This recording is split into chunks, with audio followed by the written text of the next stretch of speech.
আজকে সকালটা একটু অন্যরকম। শরীরটা ভালো নেই বলে প্রিয় কাজ একটা বাহাত পড়লেও আমার ছোট্ট মুগ্ধ এখন একাই 100। মাকে ছাড়া ও এখন সব কাজই করতে পারে।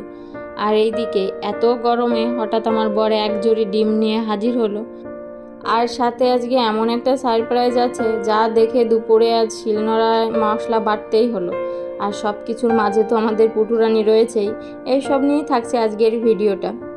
প্রতিদিন সকালে উঠে যে কাজ করলে মনটা ভালো হয়, সেই পুজোটা আজকে না করা হলেও সংসারের বাকি কাজগুলো তো আর থেমে থাকে না। সকাল সকালে এক গাদা জামা কাপড় কাচতে দিয়েছিলাম, ওই জামা কাপড়গুলোই একটু নিচ দিয়েই মেলে দিলাম। এখন আর ছাদে গিয়ে জামা কাপড় মেলি না, কারণ প্রচণ্ড রোদ আর গরম, এখানে মেলে দিলেই ভালোভাবে শুকিয়ে যায়। সকাল সকাল মুগ্ধ গিয়েছিল মর্নিং ওয়ার্কে, সেখান থেকে ওর বাবা একটুখানি ভিডিও করে নিয়ে এসেছে আমাকে দেখানোর জন্য।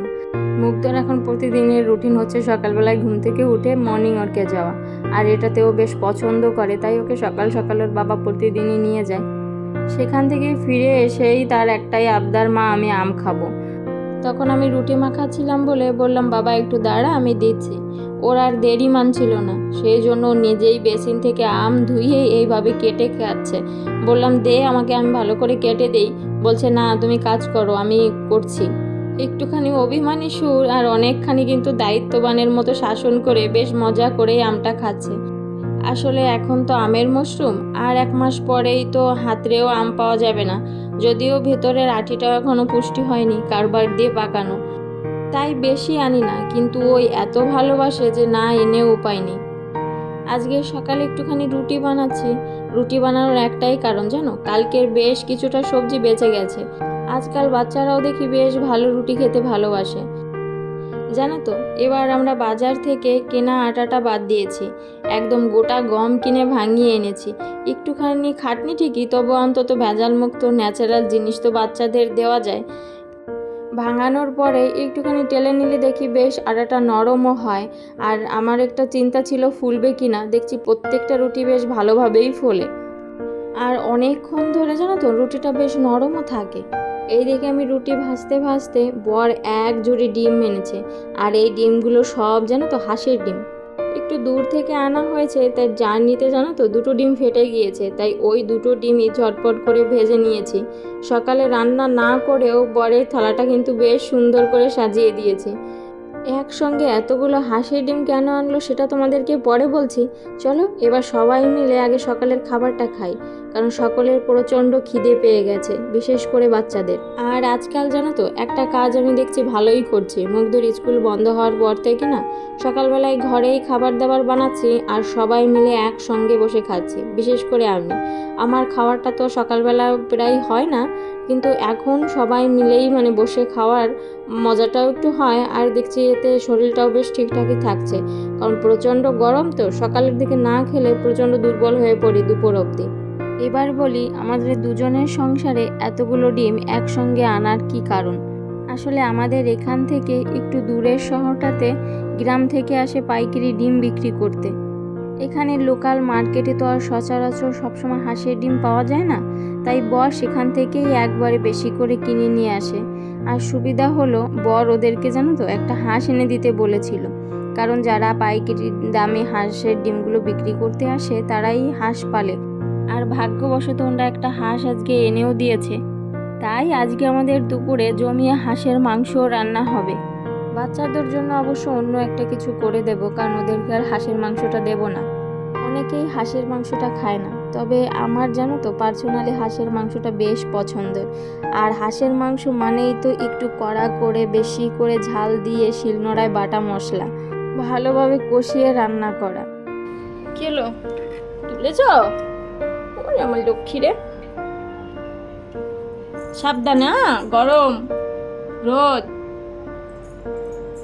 তো সাবধান। ফেলেছ? আচ্ছা আচ্ছা আচ্ছা আচ্ছা আচ্ছা আচ্ছা আচ্ছা আচ্ছা আচ্ছা আচ্ছা নেই আর আছে। পুরো হাঁসের মাংসটা তাই শিলনোড়াতে বেটেই রান্না করব, তাই ফ্রিজে রয়েছে আদা রসুনের পেস্ট, কিন্তু সেটা না দিয়ে কিছুটা রসুন বেছে নিয়েছি, কারণ আর সমস্ত মশলাপাতিগুলো আজকে শিলনোড়াতেই বাটবো। এখানে একটুখানি আদা ও খোসা ছাড়িয়ে নিয়েছি, কিছুটা পেঁয়াজ কেটে নিয়েছি। এবার কিছুটা বেশি পরিমাণে জিরে দেব, কারণ এই রান্নাটাতে একটুখানি জিরের পরিমাণটা বেশি হলে স্বাদটা আর একটু বেশিই ভালো হয়। এমনিতেই বাটা মশলা, তাই খুব বেশি একটা চাপ নেই, কারণ এমনিতেই ভালো স্বাদ হবে। জিরেটাকে ভালো করে পেস্ট করে নিয়েছি। এবার আদা রসুনের পালা, একসঙ্গেই বেটে নেব। জানো তো, আমার পার্সোনালি এই মিক্সির যুগে এখন ওই বাটা মশলার স্বাদটাই যেন বেশি পছন্দ হয়।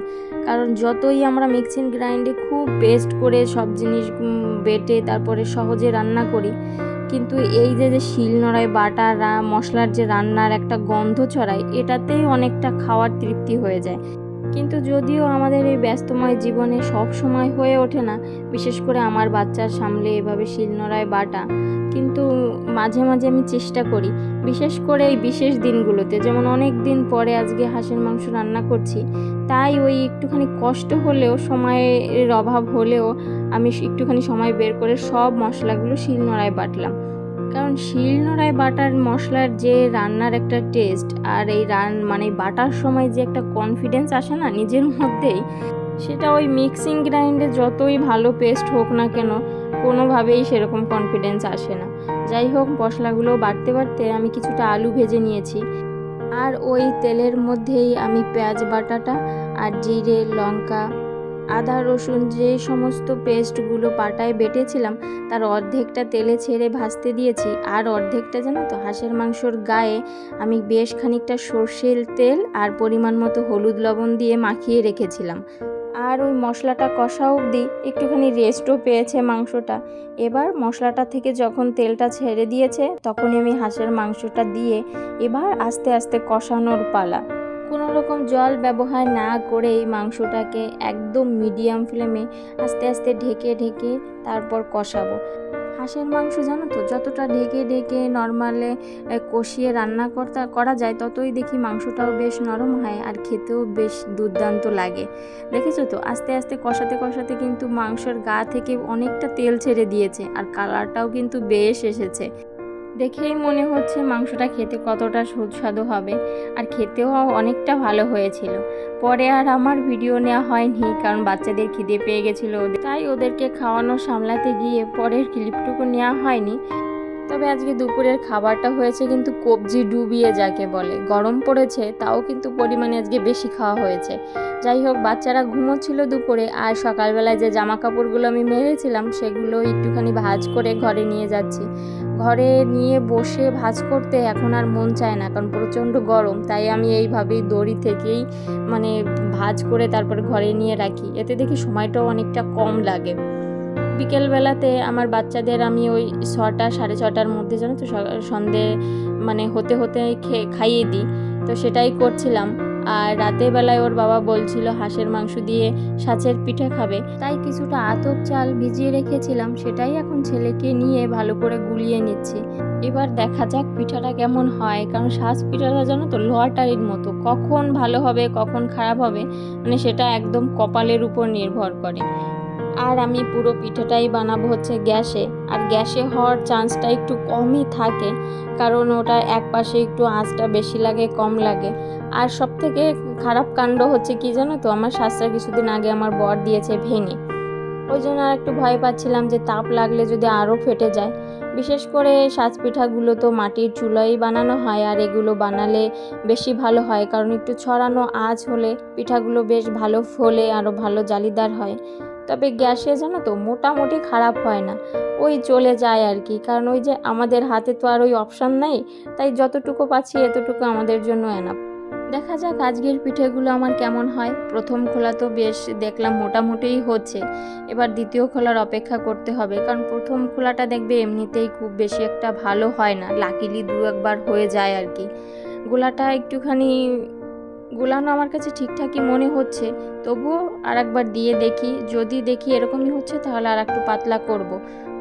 আর এই পিঠেটা জানো তো আমার ঘরের প্রত্যেকের পছন্দ, আমার বরের মানে আমার ছেলে মেয়ে তো আজকে রাত্রে আর ভাত খাবে না, ওরা এই পিঠেটাই খাবে।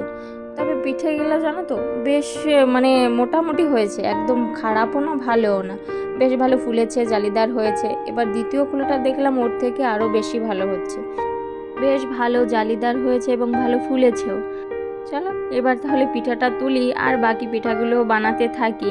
আজকের ভিডিওটা তবে এখানেই রাখছি। তোমাদের যদি কিছু ভালো লাগে তাহলে অবশ্যই কমেন্ট করে জানিও। সবাই খুব খুব ভালো থেকো, দেখা হবে আবার নতুন আর একটা ভিডিওতে।